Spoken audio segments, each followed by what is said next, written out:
गांव के एक कोने में एक बूढ़ी औरत रहती थी जिसका नाम था गोमती। दुनिया में उसका कोई अपना नहीं था, न कोई परिवार, न संतान, न सहारा। बस एक पुराना सा कच्चा मकान और दिल में गणेश जी के प्रति अपार श्रद्धा।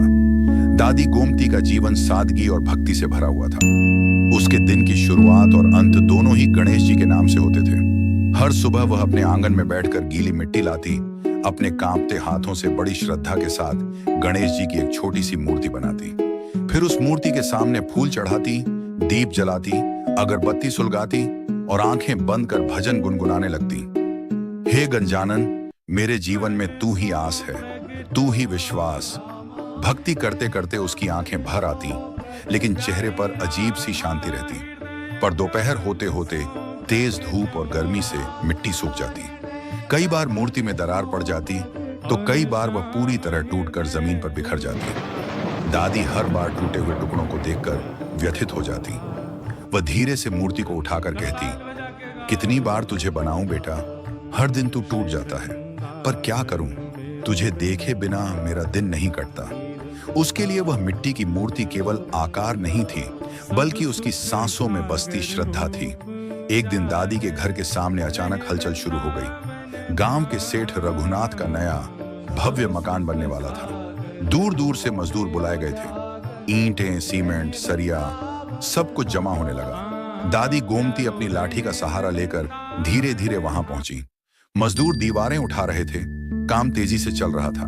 दादी ने हिम्मत जुटाकर कहा, बेटा, क्या तुम लोग मेरे लिए एक पक्की गणेश जी की मूर्ति बना सकते हो? मेरी मिट्टी की मूर्ति रोज टूट जाती है। उसकी बात सुनते ही एक मजदूर हंस पड़ा। अरे दादी, हम यहाँ करोड़ों की कोठी बना रहे हैं और तुम कह रही हो मूर्ति बनाओ? दूसरा बोला, हमें कहीं से मूर्तिकार समझ लिया क्या? देखते ही देखते सब मजदूर हंसने लगे। दादी का दिल भर आया, लेकिन उसने कुछ नहीं कहा। बस इतना बोली, कोई बात नहीं बेटा, भगवान देख रहे हैं, वही मेरी परेशानी हल करेंगे। वह चुपचाप लौट आई। उसी दिन से अजीब घटनाएं शुरू हो गईं। जैसे ही मजदूर दीवार बनाते, दीवार अपने आप टेढ़ी हो जाती। नाप बिल्कुल सही, मेहनत पूरी, फिर भी दीवार सीधी नहीं बनती। 4 बार दीवार तोड़ी गई, लेकिन हर बार वही हाल। मजदूर घबरा गए।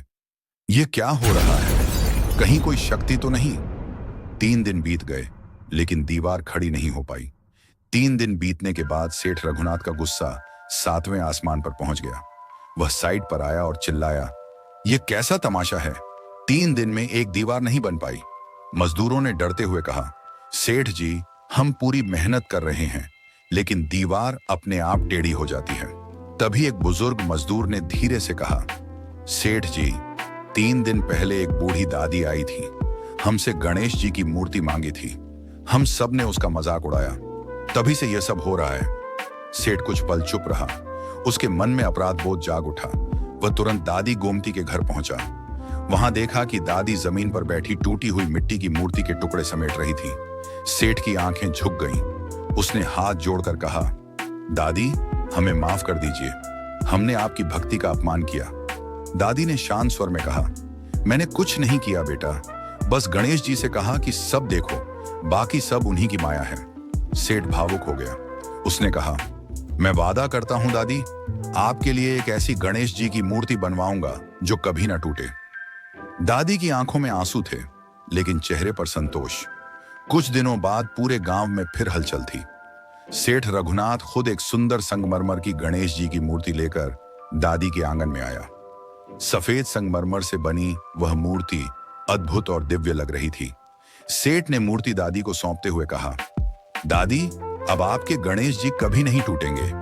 दादी के कांपते हाथों ने मूर्ति को छुआ। उसकी आंखों से आंसू बहने लगे।